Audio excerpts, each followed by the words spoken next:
What's up, good people? Thank you for clicking play on another episode of Big Man, Tiny Kingdom.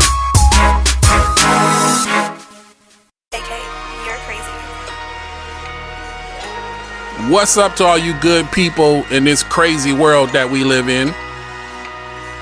I've been in prep mode for the last couple months. I don't know why or what I'm planning for. It's just been on my mind to look at what I got, research what I may need, get a plan in motion. I'm focusing on power right now, and I'm looking at products that will have enough wattage and amp hours to run things like portable cookware, fans, lights, TVs and computers, air conditioning. What I should be doing is getting ready, bug out bag type of gear. But I guess I'm thinking of it from a standpoint of also being able to utilize these items now in the RV. Currently, I have Jackery and Ryobi portable power stations. They suit the needs for right now. Both brands are pretty pricey to me, but I do see their value. Definitely some lower cost options that do a lot of the same stuff. That's a topic for a later date. On this episode, I wanted to discuss what I do for camping in the summer months.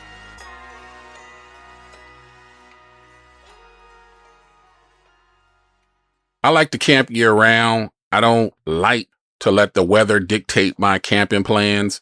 I do try to, as much as possible, avoid any type of storm.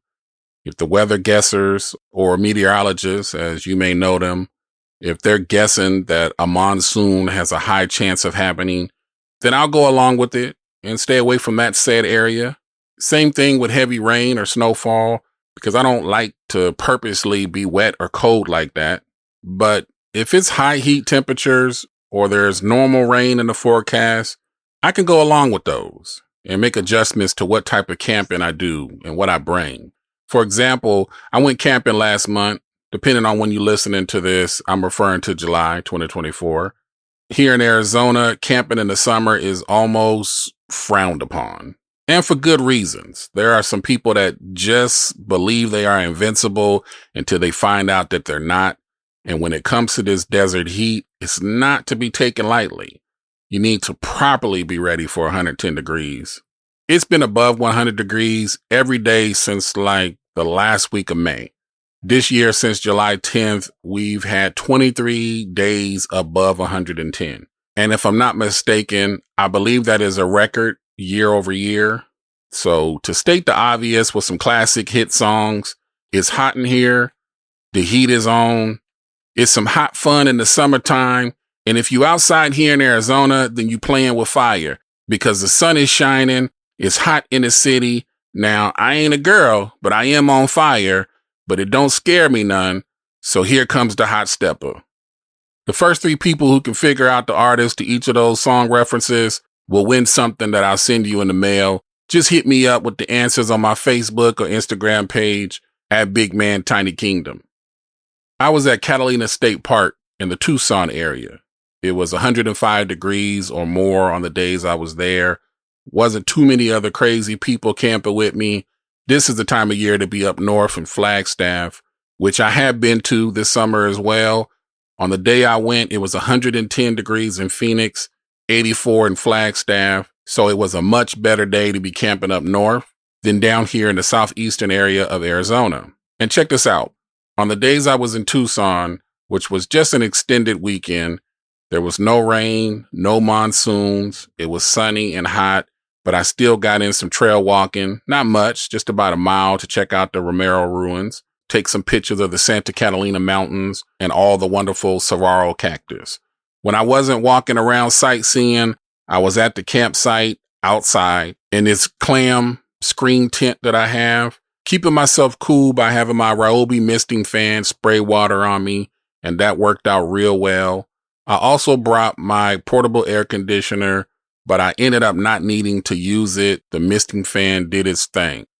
I checked my camping records, and the last time I was at Catalina State Park was July 20th, 2018. And this time around, I got there on July 12th. Here's something ironic about it. Back then was the first time that I camped in the summer here in Arizona. It was also the first time that I camped in an RV. I had rented a Class C from Cruise America and decided that Tucson would be the area that I visited. I spent 3 days at Catalina State Park. Then I spent another 4 days at Voyager RV Resort. Did several fun activities in the area. I checked out the Pima Air and Space Museum, Reed Park Zoo, did a downtown Tucson walking tour, and saw some really cool artwork and historical monuments. Walked around some of the campus of the University of Arizona.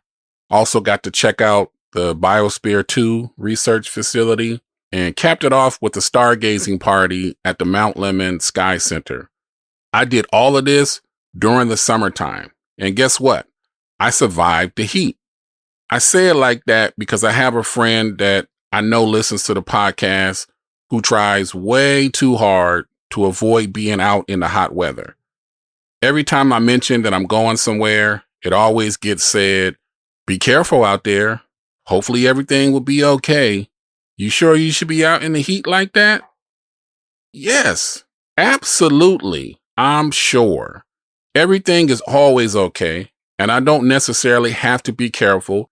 Of course, there are some things that I need to be smart about.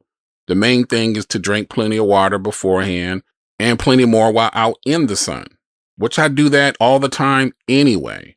I wear a hat and other protective items to reflect some of the sun off of my skin. I take plenty of breaks. I find shaded areas where I can. And most importantly, I stick to my limits.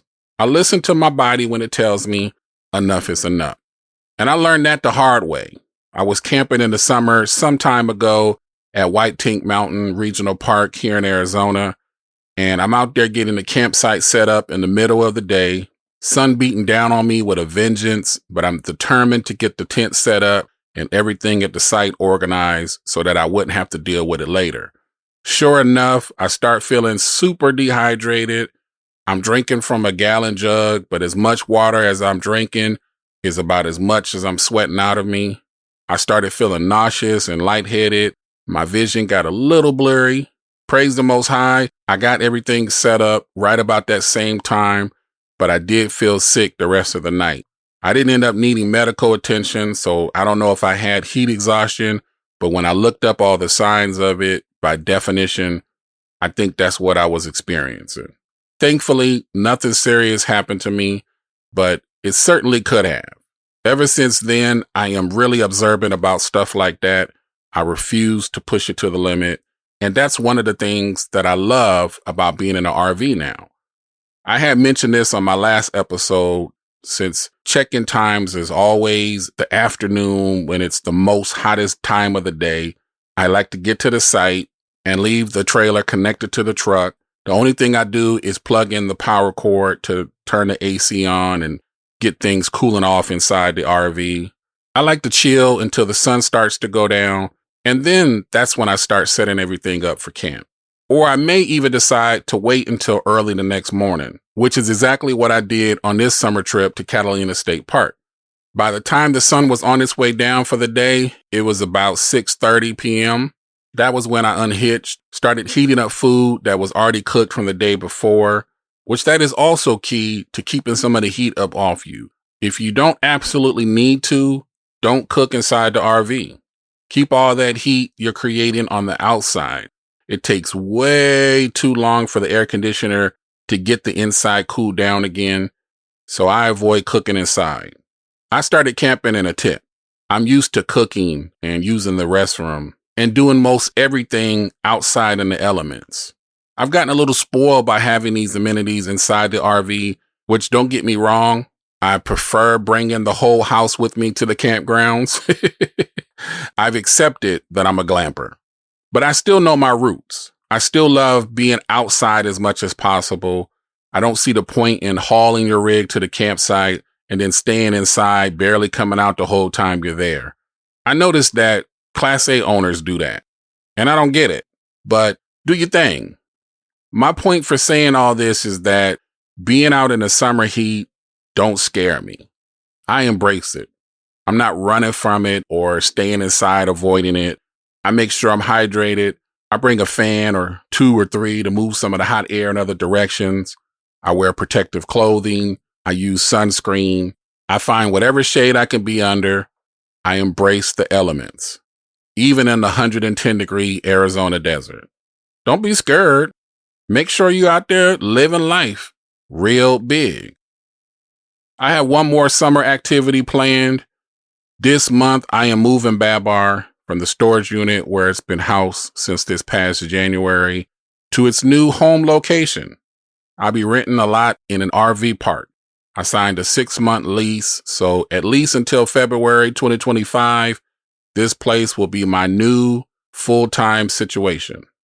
It's not an ideal location for me. It lacks some of the amenities that I prefer to have, but it is in the price range that I care to be paying for a parking spot. It's crazy to me that these mobile home places are charging $800 and up for pretty much just a parking spot. There are some nice ones that have made the entire RV park be more like a community neighborhood with so many added features there that the amount makes sense. But this one I am moving into, it's not that fancy. I do like that it's a small gated community and there's only one way in and one way out. I think that will control the traffic. The last park I stayed at, it was too accessible to the public and outsiders used the garbage cans all the time to dump their junk. There was a section in the back where people came and had their cars doing donuts, making all that damn screeching tire noise. I do like that this park is small. There's only about 20 lots. With it being gated, it's harder for people that shouldn't be there to get into it. Plus, it's really close to my office, less than 15 minutes, which that's perfect for me because I don't really like driving that far to get to work. Of course, while I'm there, I am going to put my personal touches on my lot space, make it the best it can be, and make the most out of the living situation. Hopefully, there won't be much outside stuff to worry about. And hopefully, I have a good group of neighbors that we all work together to keep the peace and the happiness flowing throughout the entire community. I'm mostly excited about it. I say it like that because I'd rather be full-time in a nomad type of situation. I can't wait until I'm able to be more on the road than stationary. But for the time being, my job dictates how I roll. So during the day, I'm sitting at a desk for 8 to 10 hours. But after that, for the rest of the night, I'm doing what I do best. And that is living life real big. I hope y'all out there living your best life. And if you are like me and you're summer camping, I hope you're wise with it. I hope the sun and the heat ain't stopping you from shining. Be sure to keep it kosher, good people. This is Big Man, Tiny Kingdom.